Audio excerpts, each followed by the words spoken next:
Thanks for joining us. This is Live with Miami's Community News, and I'm Michael Miller. Our guest today is Levi Meyer from Compass Real Estate. Hi, thanks for having me on the show. My pleasure. And I noticed that we got all color coordinated. This was totally coincidental. When I walked in the building, you had a different shirt on, so I was here first. Yeah, that's right. we have the flowers here in the shirt, the white ones up there. Perfect. So beautiful. Congratulations on whoever's doing this. So tell us about the real estate market nowadays. Oh, well, I can tell you about Miami real estate. Yes, Miami real estate. It's lava hot, just insanely, like it's a frenzy. We have an inundation of people coming from New York, New Jersey, San Francisco, and Los Angeles. I mean, these are cities that are for the most part shut down or slowly opening, whereas Miami has been open for a very long time. I think winter, politics, a lot of things are affecting the great exodus, but we are inundated. So in March and April, we were talking with some folks in the real estate business. They said there was a 4-year supply of homes in Pinecrest. That was in April. That was in April. Well, I can tell you now, I looked last week at the numbers in Pinecrest, and there were 79 homes pending sale, and meaning under contract waiting to be sold. And there were 119 homes available for purchase, just single family homes, Pinecrest, without any filters. And if you were to call all 119 of those that are actually listed for sale, you'll find that at least 20-25% of them are already under contract. They just haven't changed the status because they're waiting for inspections. And so when you do that, you shift it over and you realize there's more homes pending sale than there is for sale in Pinecrest, which are these are staggering numbers. So the people that they're buying in Pinecrest, and I'm not quite sure what the average home there, but it's pretty pricey for us folks that live down south. Are those a lot of those people from out of town that are coming here with their money, or are upgrades for local folks? Well, I'm dealing with a lot of people from out of town personally. I'm speaking with other realtors who are also seeing people upsizing, downsizing, shifting. You know, it's not just people coming from New York and New Jersey and California. It's people that are realizing they need an extra pool, they need an extra office or a den, and maybe. Did you say extra pool? No, they need a pool. Okay. They need an extra office. They need an extra bedroom. They need a den. They need a study. They need more living space. Maybe they're more appreciative now of outdoor spaces, and so people are shifting around. There are a lot of people that are downsizing. So we're seeing couples that are maybe not specifically in Pinecrest, but we're seeing people go sell their homes in Pinecrest and move into Coral Gables or move over to the Sunset Islands, South Beach. What effect did I'm going to like to use that word, so we won't, did that virus cause in the market for us locally? When did it start going, hey, there's a change that's happened? Well, it was almost immediately in March.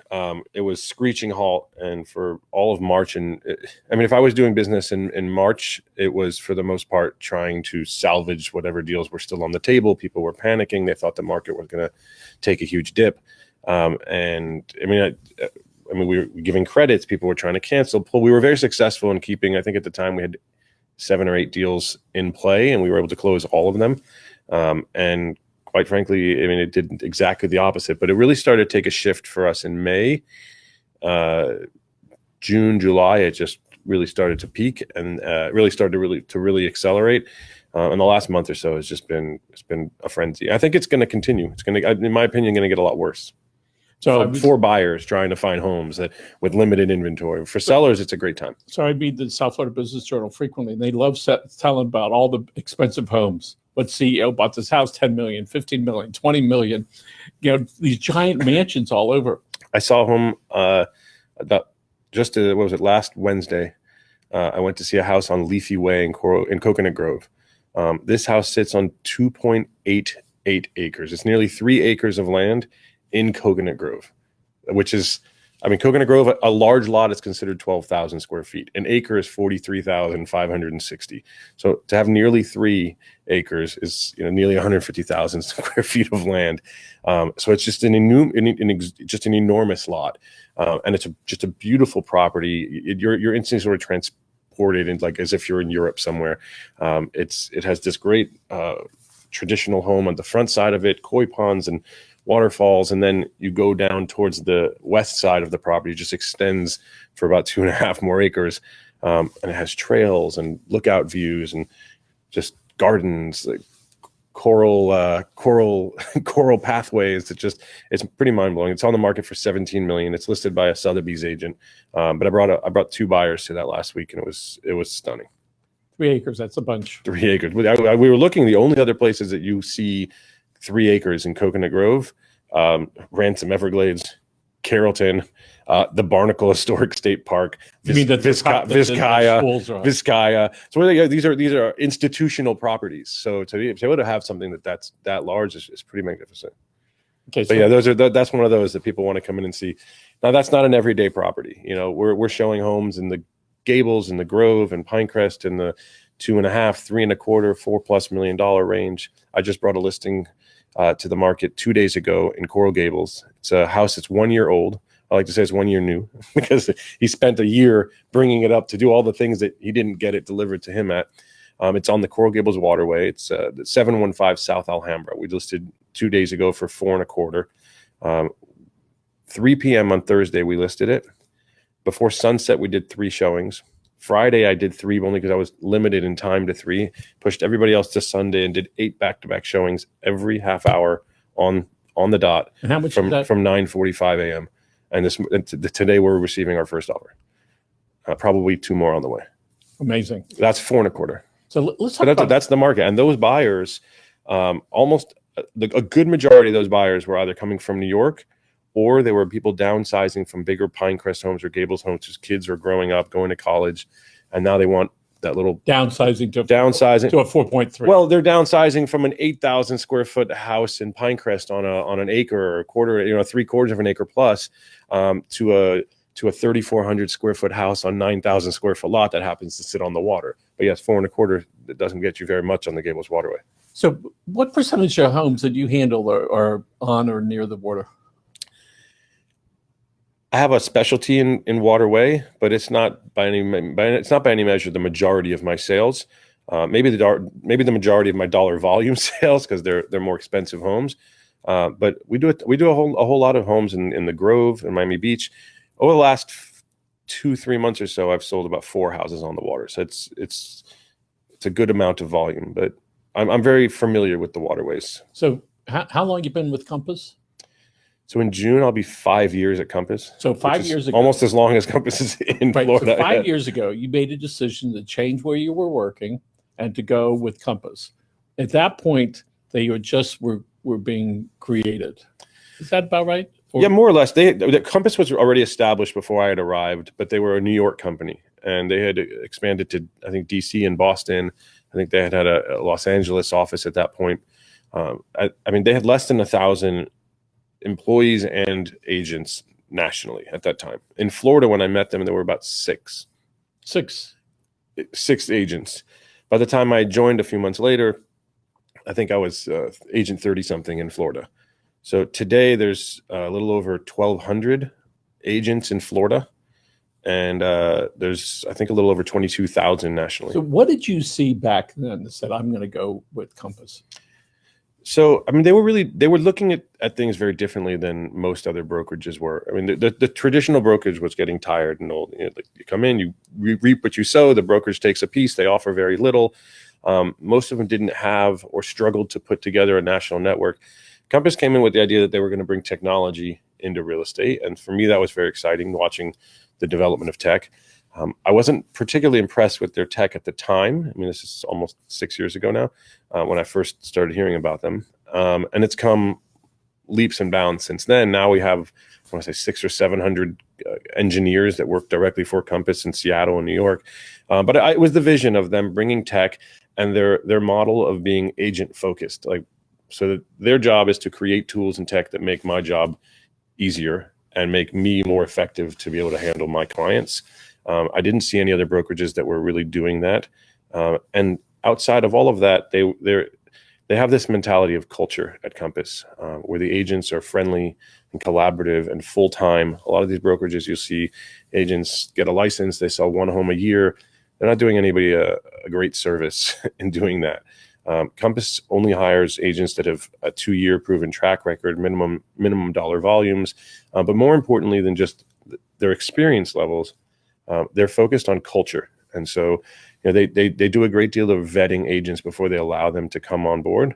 And so, especially when we were a very small company, we grow and, you grow and it loosens up a little bit. But when we were a very small, tight company, I mean, it was just the greatest group of agents that could learn and collaborate with one another. So without mentioning that word, but the way that you're showing homes, right? The way that you're showing homes, it's a little different than 4 or 5 months ago. So what does it look like if you look down the road now? Well, at first it was very tricky to understand if you can show homes, who's going to show homes. Tenants weren't letting people in. Sellers were very wary about it. I think people have a good grasp on where things are going now with COVID. There's probably a lot less tension than there used to be, but we still proceed a lot with caution. So it's, everybody's wearing masks. In some houses, we're taking our shoes off and or providing booties, hand sanitizers, maintaining social distance, trying to keep it so that as few people come on the tour as possible, which is good for selling homes. You don't want people bringing their in-laws and their mother and their cousin and their uncle. It doesn't do it doesn't do. Well, I'm glad you brought that because I've had both my shots, knock on wood. And, good for you. So I was pretty happy. So chances of me catching it from across here are pretty small. And I have the antibodies. Congratulations. I wish I had waited for the shots, but it's interesting because we've all learned how to navigate through this time and what to do, what not to do. But as we look to, this summer and fall, it looks like it's going to be a little bit brighter for everybody. What's going to happen with the real estate market come the fall? And as far as mortgage rates, what's happening? So first of all, interest rates are at the all-time low, and we keep saying it, and they just keep going lower. So it's unprecedented. I mean, we've spoken in the past. I think you've bought homes at 12 and 15% interest rates. Back when, but we're talking under 3 now. And I've seen people get interest rates at 2.25 in some cases with 15 years. And so the interest rates will continue to bring buyers to the table. I think for the foreseeable future, we're still going to see people flock to Miami.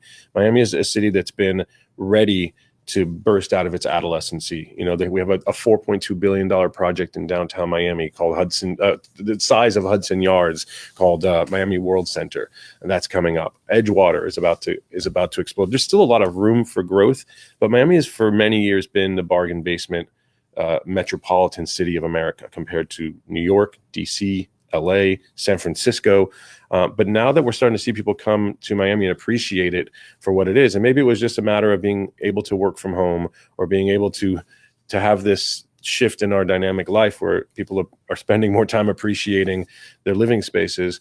I think Miami's getting the attention it so deserves. And, we're starting to see those prices drive up. So I think that will continue. I can speak out of both sides of my mouth as to where the market will go and what will happen. On the one hand, I think that will continue to push, and people aren't stopping coming here now that they can work from home or move their businesses. I mean, there's a list a mile long of businesses, large businesses, Goldman Sachs, that are moving their headquarters down to Miami. And so, for instance, that company, what are some of the reasons why they're moving here?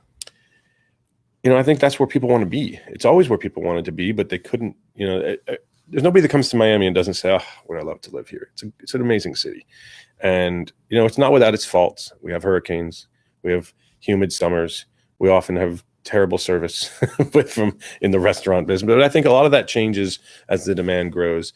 But they always want to live here, but for one reason or another, work, family, their jobs, their financial district, they need to be in Miami, in New York or Chicago or LA. But now people are coming. Yeah, so lots of companies have realized that they don't have to have people in a building, right?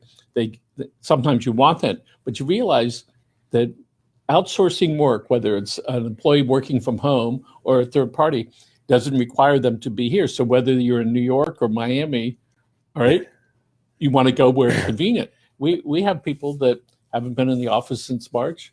They do the same job at home as they would sitting right over there. Yeah, and if you're a big tech company or financial firm, law firm, I mean, I'm seeing people move down here that are attorneys for corporations in New York, and they're just saying, "Look, we're all work from home at least for the foreseeable future."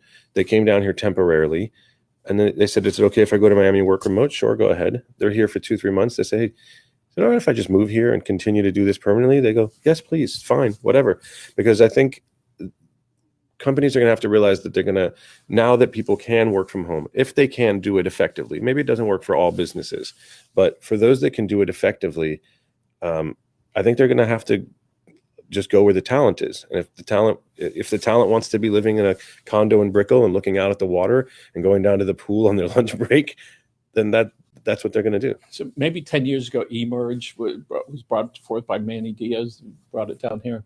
And why are they doing that? Sometimes it takes years and years and years before it starts to catch up. It looks like it's catching up pretty quickly.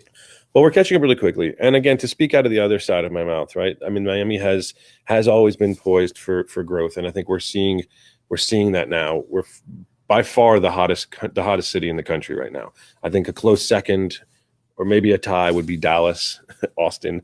Those markets are booming as well. I hear New York is starting to pick back up, but they hit a rough time. People were leaving. But we can speak all day about the great places Miami's going, and I'm a big believer in the longevity of Miami. The fact that you can buy brand new construction condos, full amenity buildings with pools and 24-hour concierge for $400 to $600 a foot is a joke in cities like New York, Boston, and LA, San Francisco. It's 3, 4, 5x that in some of these places. So I think we're still poised for serious growth in the long term. In the short term, I wonder what political situation or climate might change that might quickly affect our market. I wonder if when we hit summer, if we have a hurricane season, is that going to scare people off? My opinion though, is as we get closer to the summer, the market's going to really hit into a frenzy, because most of the people I'm talking to are coming down here and they're trying to get their kids into the schools, whether it be the private schools like Ransom, Gulliver, Carrollton, Alexander Montessori or whatever. They're limited on space. And these people are trying to find homes.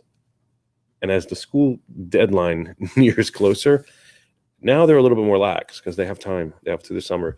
I think as we get towards summer, it's going to be a frenzy and a panic for grabbing up houses so that they can get here before the school year starts. But again, you speak to that, and there's other ways. Nothing's foolproof, but I think this market's looking really strong for a very long time. And when you look at all the people that are involved in the purchase of a house and how that money trickles down to everybody. I mean, because it's, the real estate broker, the title company, the attorneys, the families, right? The cars that are being purchased, to all the people around it. The contractors, the flooring guys, the kitchen guys, almost every home we're selling, unless it's a turnkey new home, they're having to update floors, windows, bathrooms, put on a new roof. The painter, the landscaper, everybody's getting paid along the way for sure. And we have a lot of people that we refer in to help get that stuff done. But it's been busy. I mean, even the home stagers right now. I mean, I have Jennifer from All About the Wow doing 6 homes for me at the moment, where she's coming in, staging the house. And sometimes that's mulch and pressure washing, a little paint. And sometimes that's just making sure that you have beautiful flowers on the table like and this. And all that matters, right? Because when you come in, you say, oh, we have to do this, we have to do that. And if it looks used in that sense, that all of a sudden your mind starts going, well, I have to do all this other stuff. Yeah. But when it looks pleasant, yeah. right? People like that. And in a hot market like this, there are those who would argue that you don't need to waste your time doing all that. The buyers are pouring in, just put it on the market as quickly as you can, and they're going to come bid it up. And that's not necessarily true. I mean, yes, the market's hot and you could get away with doing less. But I think now more than ever is the time if you're a seller and you want to push pricing and you want to move fast and have multiple offers, and you're always going to find the one buyer. But if you have 3 or 4 buyers, you can't be in a better position as a seller. And so making sure that your house appeals to everybody, and that means, yes, they don't have to do paint, they don't have to pressure. They walk in, it just looks done for them. It makes a huge difference in how quickly you sell and maybe how much you're going to get. So one more topic on that is Compass. We make it really easy for people to do these staging and little minor cosmetic upgrades, because we have a program called Compass Concierge. And with Concierge, Compass actually gives the home seller the money. We lend them the money essentially, or pay the vendor directly to make these minor repairs, whichever they agree on. It's whatever the seller decides. But if they want to paint and pressure wash and do some staging and they get a quote for $8,000, $10,000, $12,000 to do all this stuff, Compass will pay that money. There's rules and limitations to that, but we will pay that money, no interest, no fees. We take it back at the tail end at the closing or at the end of 12 months, whichever comes first, so that it gives the homeowner the ability to move the home faster and everybody wins. And the seller feels confident with Well, that. it's a no-brainer. If I say we're going to give you 10, 12 grand to really just make this place pop, and we can move quickly to execute it and still get it on the market so that we appeal to all the buyers and we up the value a little bit, it makes a big difference, and we're seeing it work wonders. So people that are not buying $4 million homes are buying, let's say, $700,000 homes, 800,000. If they can find those. If you can find They exist. what sort of down payment, what kind of credit score do they need to really to borrow money? You can get loans at all different types, at all different points of credit scores. I mean, obviously you want to be in the sixes. I believe above 650 is ideal. There's programs out there for less. And there's still great programs out there where people can put down very little money, 3%, 5%. They can't go above the jumbo mortgage, so it's got to be usually in the 4s or below. But I have lenders that can put together very unique structures where you'll do an FHA mortgage on the first portion of it, but if there's some excess, they do a secondary loan, and so they'll be able to kind of structure it where you get to put it all together. There's still homes out there that are $600,000, $700,000, even $500,000. Shenandoah has some gorgeous homes. It's hard to believe they're selling for $500,000-$600,000 when only 5 years ago they were selling for $2-3. But that's the trend the market's in, and I don't think Coconut Grove gets any cheaper. And as Coconut Grove gets more expensive, Silver Bluff and Shenandoah will rise. Either move here or they move up. That when the folks that come here that are moving into $1 million homes, they have to have significant income in order to pay for that. Does that mean that the jobs are going to follow? I would imagine so. I think, like you said, with all these homes, it trickles down into all the various different people that make money from it. It's not just the people that have to work on the homes, but it's all the local restaurants. I mean, we're getting busy. If you look around, you see it's not COVID traffic anymore. It's starting to be bumper to bumper again. So I see the toy business last year was up 16% because the parents were at home. The home improvement business was up last quarter for Home Depot. It was up 24% because folks weren't traveling and they were taking that money. They were buying toys for the kids and fixing up their houses. And I suspect that's going to be people that got a little bit more used to paying attention to their homes and making them nicer for sale for them to live in those. Now, we're pleased to announce that you're going to be having your own show here. Yeah. 2 times a month. And I think the third week of February you're going to start. So we're still knocking out the details now, but the plan is to have a regular show, be that either weekly, bi-weekly, where we'll bring on guests of various different colors. So we'll bring on the attorney that helps get the title done and goes through and will walk us through some of the processes of getting that done. We'll bring on a mortgage broker who can speak better to the exact credit scores and programs that are available to people who want to buy those. We'll bring in the home stager to talk about things that you can do and where to best put the money in your house. People always ask that question. If I'm going to do some upgrades, where should I do them? Which the answer is always kitchen, bathrooms, floors. But after that, we'll bring in some specialists to talk about a lot of those things and make it fun. So people want to know when they go to sell the house, they want to be able to go to somebody and have them hold their hand through the whole process. Nobody wants to go in and go, I want this not to care. So if they call somebody like you, you're going to walk them through the whole process and tell them and you bring in the team that's going to help. And we bring in the team. Listen, I'm not the guy that's going to walk you through or hold your hand from step A to step Z. There's a lot of players in that game. And so my job is to really oversee it, to be involved at the points that I need to be and know when I'm not the specialist. There are just times where I can answer basic questions about your mortgage and your application and the condo docs and some of the minimum requirements for owner investor versus tenant ratios in a building. But it's, the guys that are the mortgage brokers, the lenders, the bankers, those are the guys that really, really excel at that. And so we'll connect you with the right people along the way and just sort of oversee the process to the end zone. So when we look at commercial and retail property, everybody 3 months ago, it's terrible, look at all this stuff. But the reality is all those restaurants that went out, there's going to be another restaurant in there pretty soon. Yeah. Right? Yeah, they're coming. All right. And tell us about Coconut Walk. I'm getting, sorry about that. I'm getting phone calls pretty on the regular now. I mean, again, I joined Compass almost 5 years ago. So as Compass's network grew, I grew along with it. I went to New York, I went to the Hamptons, I went to DC, LA, San Francisco, Boston, Nashville, we hosted a big conference here in Miami. So really did a lot of networking with thousands of agents, and that resulted in a large referral network, which played to my advantage this year when Miami blew up as the hottest real estate market in the country. My phone started ringing a lot, and it was like, hey, you need some in Miami? I have Levi. And they would, so I've been very fortunate to get a lot of referral business this year from all the various cities. But because I'm getting all those phone calls, it's not always for me. Sometimes they call me and they need someone in Boca. Sometimes they need someone in Palm Beach, and I don't really work those areas. I have people that I'll refer in to do that with me, but I don't personally go and do that. But I get other calls too, like commercial real estate calls, people that are looking for rooftop restaurant spaces, people that are looking for boutique hotels. There's a lot of people that are betting long on Miami, and you're going to see a lot of not just people moving here, but them bringing their businesses. And that business is mostly cyclical. The sun comes up in the morning, it goes down at night. The Shops at Sunset was just resold at a huge loss to the old owner, but the new guy got a great deal. So he's ready to rock and roll. We have buyers looking for defunct shopping centers that want to make investments, multifamily properties, assisted living facilities. There's a lot of people coming here and betting big on Miami. They're not just buying themselves homes. They're looking for investment properties.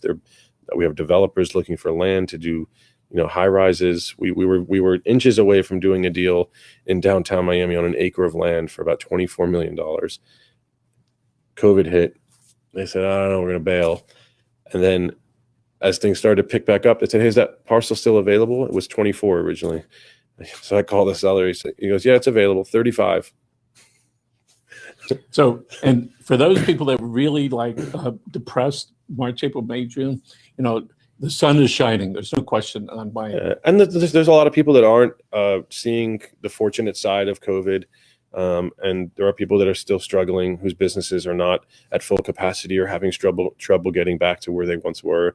And it's a difficult place to be in because there are so many that are thriving and there's a lot of things happening. But there are people that are still suffering for that. And I'm glad you brought that, because that's the disparity of life, which has been pushed to either side, meaning to the well-heeled and the other folks. I'm happy that Dade County's gone out of its way to make sure the people that needed help get it, and that we hope that if you have some time, energy, money, make a donation to your local charity that can help in the way that you want to. There's still plenty of food drives that are going on everywhere with that. It's important, and actually charities are some of the people that have taken the biggest hit in all this. When the people were in fear that the economy was going to crash, or that this was the end, the first thing that gets cut is charitable giving. And I think that's maybe slowly on the rise now, but I'm making a very large effort to take a piece of everything that we have and share it. That's very good of you to do that. So often, we give space and our time and energy to charities. The balance is that if you don't have other business to support that, then you can't give it. And one of the things that we know that has happened is the events that used to that the charities would hold are gone. All right. Yeah. All right. So it's different. We just need to hold out to Christmas, and I think at Christmas time that I think we're going to be singing in the streets, hopefully, and dancing. I think so. Maybe. And there's a lot of people that are already singing and dancing in the streets. If you're talking to a real estate agent who's not whistling in the morning, he or she needs to get a new job. It's definitely a great time to be in the market for real estate. But like we said, there are other people that are still struggling through these times, and we try to be as sympathetic to that as possible. And a message of hope to those people, I think, is that brighter days are definitely ahead. And like you said, the more money that comes into the city, the bigger we boom. It does trickle down for everybody, and I think it's going to be really good for us all. Thank you for that. And we're getting ready to wrap up. Levi, I want you to think about, there's probably some 18 to 25-year-old person that's looking at you right now, wondering about their future. So why don't you look into that camera right over there? And the big which one? Tommy, which one? This one right here, and talk to them. To the 18 and 25-year-olds? Yes. I say experience. When I got into real estate, I was told from an early days, it's like, don't worry so much about how much you make, worry about what you know, and just gather knowledge, research, find somebody really good to shadow, and work hard and become the expert in whatever it is that you're doing. For me, I started on the Gables Waterway with Manny Chamizo from, at the time, Fortune International. Now he's over at Sotheby's. I'm over at Compass, and we're still very close friends. But he asked me what I wanted to do, And I said, I wanted to sell nice homes. He said, where? I said, on a waterfront would be nice. He said, great, meet me at this address. And we dropped kayaks in the water. We kayaked. He taught me everything I needed to know about the seawalls and the bridge heights and davits and biminis and all the other such waterfront languages. And I would kayak that waterway, and literally we would create an entire portfolio of homes that we felt could use updating. I looked and did all the research on who they were and when they sold and how much. And you just learn the market, go to open houses. And I don't know, what is it now? It's almost a decade later. And now I have a boat and I keep it on that waterway. And I still have. So in addition to Manny, was there somebody years and years and years ago that really helped you a lot in your life? Many people. In fact, I think it was even you that really gave me a big push to get into real estate. And you gotta take leaps. But I remember you telling me you were not the first person to tell me to do real estate. You were probably the last, but there were several people. Thank God he finally did it. But I'm happy that it's a very rewarding career. It's not as fun as they make it look on Bravo television. It's exhausting. It's daunting. It takes a lot of energy and a lot of moving parts. It only gets more complicated as they make more tools that are supposed to make your life easier. They just add more plates to spin, and it's a lot to do, and it's ever changing, but it's a whole lot of fun. Terrific. Again, that's going to be it for today. I want to thank our guests, Levi from Compass Real Estate, and we appreciate you tuning in. Tommy's at producing the show, and our live audience over there, thank you very much for being here. Folks, again, this is Live with the Miami's Community News. Have a great day.